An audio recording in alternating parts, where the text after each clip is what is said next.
Welcome to NewsRap Local. I'm your host, Justin Chapman. Thanks for being here. Happy Women's History Month. After providing a few brief updates on this month's local stories, we'll speak with our guest, Roman Korol, a Caltech grad student who has been collecting aid to send to his native Ukraine. Russia's war against Ukraine has united and galvanized the international community at a time of deep-seated divisions. But Ukrainians need more than words of solidarity. They need our help. Roman is stepping up to do something for his native country, and we'll talk to him about what he's doing and how the Pasadena community can help. But before we get started, let's check out these Pasadena Media News Briefs. Players from the United States women's national soccer team have settled their class action equal pay lawsuit against the U.S. Soccer Federation for a total of $24 million. According to the settlement, the players will receive a lump sum payment of $22 million. This amount will be distributed in a manner proposed by the USWNT players and approved by the district court. U.S. Soccer will also pay an additional $2 million into an account to benefit the USWNT players in their post-career goals and charitable efforts related to women's and girls' soccer. The USWNT and the sport's national governing body ended a 6-year legal fight over equal pay by agreeing to the settlement and promising to equalize pay between the men's and women's national teams. The U.S. women's team has won 4 World Cups since the program's start in 1985. The U.S. men's team hasn't reached a World Cup semifinal since 1930. As part of the settlement, the women's players agreed to release the federation from all remaining claims in the team's gender discrimination lawsuit. International soccer is set to return to the Rose Bowl this September. The City Council unanimously approved the Rose Bowl Operating Committee's request for approval of license agreements with promoter Soccer United Marketing for the hosting of an international soccer match to be held once a year until 2026. The soccer match will be the 20th displacement event approved for each year from 2022 to 2026. While American football has traditionally been the breadwinner of Pasadena's Rose Bowl, there has also been a lengthy history of hosting international soccer, including the finals of both the men's and women's World Cups, as well as the Copa America in June of 2016. The agreement is expected to attract as many as 80,000 fans to the Rose Bowl in September and bring in a net revenue of $300,000 during the first 5 matchups scheduled through 2026. Rose Bowl CEO and General Manager Daryl Dunn announced Thursday his intent to retire on June 30th. During his tenure, the Rose Bowl Stadium has hosted 4 college football national championship games, 3 semifinal championship games, several annual Rose Bowl games, the 1994 men's and 1999 women's World Cup finals, Copa America matches, and many high-profile concerts. One of Dunn's greatest accomplishments was the creation of the Rose Bowl Legacy Foundation, the venue's nonprofit fundraising arm. To date, the foundation has raised more than $50 million to support the Rose Bowl Stadium. After 27 years of working at the iconic stadium, Dunn said that it was with mixed emotions that he tendered his resignation, and said, "Being a part of the Rose Bowl and Pasadena team has been the most incredible opportunity of my career, and has shaped my journey in so many ways." The Rose Bowl Operating Company will immediately begin a search to identify Daryl's successor, under the direction of an ad hoc committee of the RBOC Board of Directors. Let's turn next to our lightning round of news updates. 1. The nomination period for candidates for City Council Districts 3, 5, and 7 is now closed. In District 3, Human Relations Commission Chair Brandon Lamar will face off against incumbent John Kennedy. In District 5, incumbent Jess Rivas is running unopposed. In District 7, where incumbent Andy Wilson is not running for re-election, candidates Jason Lyon, Siren Hajian, and Alan Shea have pulled papers to run. All of these candidates have qualified for the June 7th ballot. 2, the PUSD Board of Education has approved the School District Redistricting Commission's map that defines the boundaries for each voting district for the next decade, based on data from the recent 2020 census. 2 board members voted against it, claiming that the new map could disenfranchise thousands of voters. The new map moves nearly 20,000 voters from one district to another. It now goes to the LA County Committee on School District Organization for final approval. 3, the mask mandates are gone, but masks are still strongly encouraged, especially for unvaccinated people indoors. PUSD dropped its mask mandate on March 14th, but many students and teachers are still choosing to mask up and are concerned about the change, especially with a surge in cases happening in China and Europe. United Teachers of Pasadena President Allison Steps asked the PUSD board to keep mask mandates in place until after spring break. 4, the Pasadena City Council approved Mayor Gordo's recommendation for a new early childhood development and early learning task force, which will review the status of the early child development policy adopted by the council 7 years ago. The task force will consist of early childhood and early learning experts, practitioners and advocates, leadership and early childhood staff of PUSD, parents of young children from PUSD, child care professionals, brain science experts, and workforce, public health, and maternal care leaders. 5, the Civilian Police Oversight Commission will work with a city council ad hoc committee and be involved in the selection process to find a new independent police auditor to replace Brian Maxey, who recently resigned and returned to Seattle. District 6 Councilmember Steve Madison is also reviewing applications to replace his original appointee, Patricia Kanaga, who also recently resigned. 6, Rick Gould, Executive Director of the One Arroyo Foundation, told the city's Recreation and Parks Commission recently that the plan to improve the trails in the Arroyo Seco was delayed due to the pandemic. A preliminary plan for the Parker Mayberry Bridge and other One Arroyo Trail demonstration projects are in the preliminary environmental review process, which is expected to be completed early next month. The construction cost for the projects is estimated at $2.4 million. 7, supporters of the rent control and just cause eviction protection ballot measure demonstrated in Northwest Pasadena recently. The Pasadena Tenant Justice Coalition has launched a campaign to collect 13,366 signatures by the March 28th deadline to qualify the measure for the upcoming election. The coalition survey showed that 62% of Pasadena households are renters, and 49% of those renters spend over 30% of their income on rent. The measure would cap annual rent increases at 2 to 3% and establish a new rental housing board. City Council member Jess Rivas has endorsed the campaign. Petition organizers who believe they already have enough signatures but are continuing the campaign will hold a press conference on March 28th and walk the boxes of signatures up to the city clerk's office.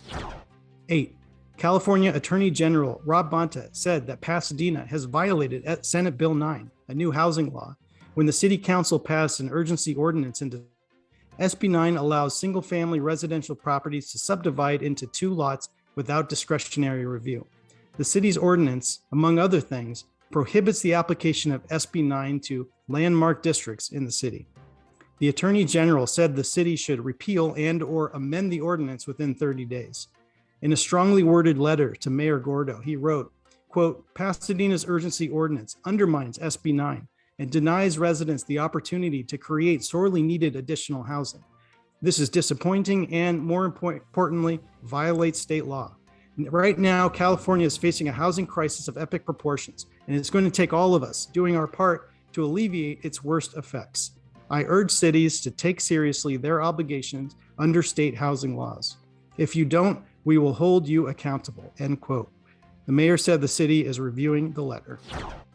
9, Art Center College of Design's Board of Trustees announced that educator and industrial designer Karen Hoffman has been selected as the college's next president and chief executive officer. Hoffman, an Art Center alumna, is the 6th president and first woman to hold the position in the 90-plus year history of the college. And 10, the second of 2 virtual community meetings hosted by Mayor Gordo's Housing Task Force will take place from 6 to 8 p.m. on March 30th. The workshops will be an opportunity for the public to weigh in on the future of housing and growth in Pasadena. Let's patch in our guest, Roman Korol. Thank you so much for coming on the show. Thank you, Justin. Roman is a theoretical chemist and a fourth-year graduate student at Caltech, working in the lab of chemistry professor Tom Miller. His research is focused on modeling the behavior of atoms and molecules in complicated systems. Korol is from Lutsk, Ukraine, and felt compelled to help when Russia launched its multi-pronged attack on Ukraine 3 weeks ago. So, Roman, can you start by telling us about your background? When did you come to the U.S.? What are you studying at Caltech? Yeah, I came to the US in 2018 to join Caltech to be a graduate student here. Like you said, I'm a theoretical chemist, which means I study how atoms and molecules behave, but I do it on a computer. So instead of running experiments like everybody imagines, pouring liquids into flasks and heating stuff up and maybe having explosions of fires, I do everything computationally. So yeah, I just launch a software program and code, add a little bit of code and try to understand how our models of the world, of the universe, can explain how matter behaves. Mm-hmm. So some molecules that I've worked on are methane, the natural gas that people use to heat houses, as well as the stove, or even vehicles drive with it. Also, we're looking at properties of water, which we know very well, but don't really understand as well as we would like to. Mm-hmm. And you have family back in Ukraine, right? Yeah, my wife and my kid are here, but everybody else, my parents, my grandparents, my aunts and uncles, all of my extended family, they all have been in Ukraine when the war started, and some of them have now been able to flee to Poland. Wow. Well, I hope everyone's safe. Can you give us a quick debrief on why this is happening and what this has been like for you in particular, and what drove you to then take action? Yeah, Ukraine has been the focus of the news recently, so I'm pretty sure people know a little bit about this. But basically, the situation is as follows: Ukraine is a former Soviet republic and has historically had strong ties to Russia in a sense, right? It was occupied by Russia for a long time, or others would say it was part of the Soviet Union villainly. But at the moment, we see that Ukrainian people, actually for the last 10 years, have been turning away from the sphere of Russian influence and trying to build their own destiny, build their own country, and do it in a sovereign and democratic way. As we know, that's not as easy to do in Russia. It turns out it's not as easy to do in Ukraine either, because of the same problem. The authoritarian leader who wants to keep people subjugated and who wants to have its power. We all know who that is. It's Mr. Putin, who is now standing in the way of the entire country of 40 million people, people's wish to continue to be sovereign and independent. Mm-hmm. So I mean, the news have been coming out recently, but the war actually has been happening for an entire 8 years now, since the annexation of the Crimean Peninsula, one of the autonomous regions in Ukraine, by Russia. That was back in 2014. So you just felt compelled to help, and you started collecting aid to send to Ukraine, right? Yeah, when the news broke, I mean, we were expecting this attack. There has been warnings from NATO countries and just general Ukrainian intelligence. Everybody was getting ready for the invasion. I mean, there were hundreds of thousands of troops at the border. What are they going to do there? Play golf? Of course, everybody expected something. But me personally, I to the last second, I thought it was a bluff. It was a show of force. It was a way to get Ukraine to agree to some crazy demands. Nonetheless, Kremlin decided to invade. And yeah, like I said, I was in disbelief at first, and then after shock, I decided I might want to go back to Ukraine and then help there. Now it's not as easy for me. I have a 3 months old son. I have my wife who relies on me financially here in the U.S. and not just financially, right? Like bringing up an infant is a job for two. So I couldn't really, throw it all away and then just go there. So what I decided to do instead is to start talking about Ukraine, start asking friends and family and even strangers to reach out to the government officials, to donate money, to support Ukraine. And one of the efforts that I am spearheading is the collection of humanitarian aid from Caltech community, from on campus, from my university, and also from my neighborhood. I live in La Cañada, and people have been reaching out. I've got maybe already over 100 people who reached out to me and asked what they can do, how they can contribute, and so on. So that's been a huge success. It's been absorbing a lot of time, but I'm happy to manage this effort. I think I feel much better actually personally getting involved and knowing that I'm doing something for my homeland. And what kind of aid is it, and how do you ship it to Ukraine? Yeah, so at the moment they're collecting medicine, medical supplies. They're collecting warm clothes, blankets. It's pretty cold out there. It's still around 20, 30 degrees. In winter in Ukraine or the end of winter in Ukraine. And it's also baby food, so dry formula, as well as diapers and feminine hygiene products. All of that gets sorted. So people usually bring stuff either to my home or to special donation places, which I can talk about. And then it gets sorted, either I sort it or other people who help me sort all of that. And then it gets shipped through NEEST, NEEST, which is a company specializing in shipments to Eastern Europe mostly. It's a company with Ukrainian origins.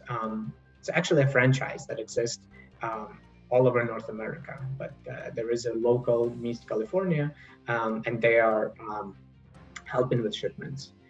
Now the shipments are not cheap, as you can imagine, so we're collecting, mostly higher quality stuff that's really needed and urgently needed, as well as expensive things, right? So yeah, that's. And how can Pasadenans help you? What are some other ways that people can get involved? Yeah, so I think the best way is to vet a charity. Have a trusted charity that knows where to pour the money. It doesn't make sense to go and buy over-counter drugs at CVS or at some place where they'll charge 30% more than the drug can be bought in bulk. So it's best to donate money. There are a bunch of registered US charities that are involved with this effort. So one of them is Nova Ukraine, NOVA Ukraine. Another one, that one is local, almost local. It's based in San Francisco.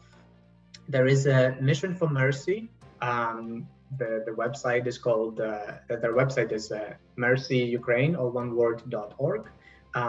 This charity is specifically collecting money for shipment for this NEEST company. That's one of their, if you go to donate to them on PayPal, you can select that as one of the options. There's also on the East Coast, there's Razom, which is RAZOM.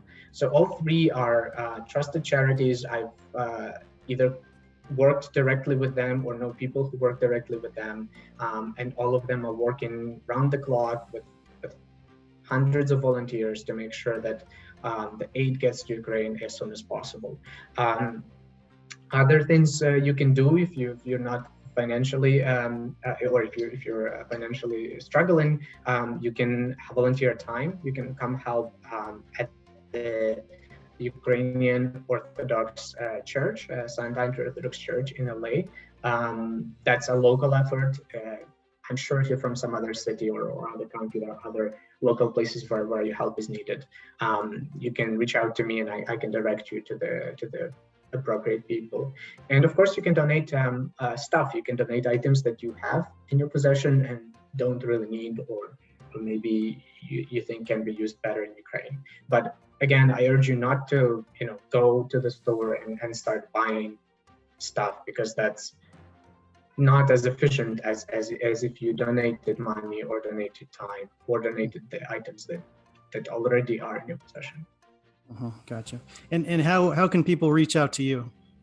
I can be reached at my email address. It's my first name, Roman, Roman, @caltech.edu.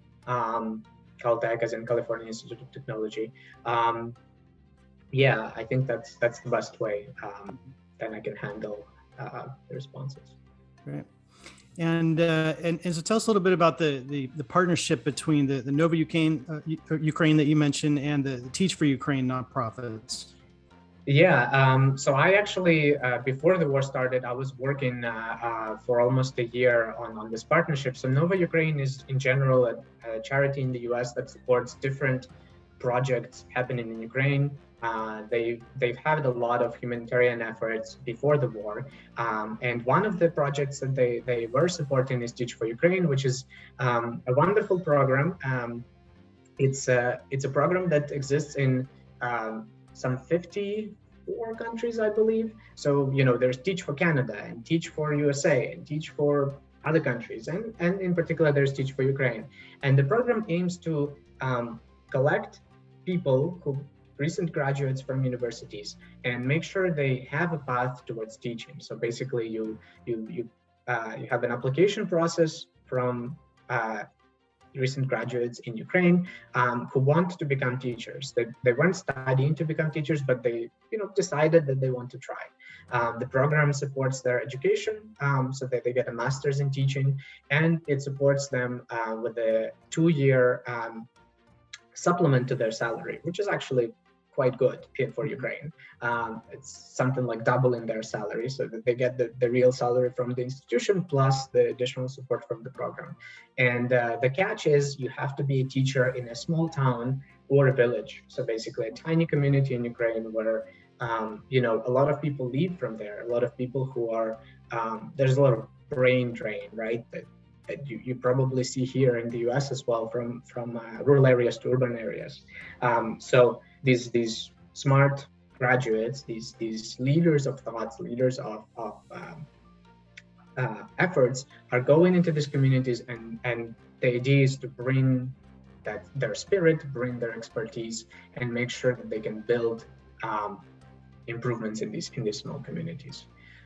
So at the moment, a lot of the participants of this program that I know personally are helping with the war effort, as well as helping with the online education. So there have been a lot of programs to make sure that everybody, not just this particular school or this particular district, gets education, but everybody in Ukraine, as well as outside of Ukraine, people who fled the war can get that. And in fact, tragically, one of the young people, 21-year-old girl was killed in a shelling while she was helping with humanitarian efforts in Kharkiv, one of the heavily bombed cities. So that's Teach for Ukraine. Yeah. Well, thank you so much for coming on the show and telling us about your efforts. People can reach out to you at roman@caltech.edu if they want to help. Really appreciate you taking the time to speak with us about what you're doing, and I hope your family remains safe. Thank you. Thanks so much, Justin. Take care. Before we go, here is this month in Pasadena history. It was this month in 1886 when Pasadena incorporated as a city. It was only the second municipality in LA County at the time, after the city of Los Angeles. Then known as the Indiana Colony, 3 names for the new city were put to a vote: Indianola, Granada, and Pasadena, meaning of the valley in the Chippewa language.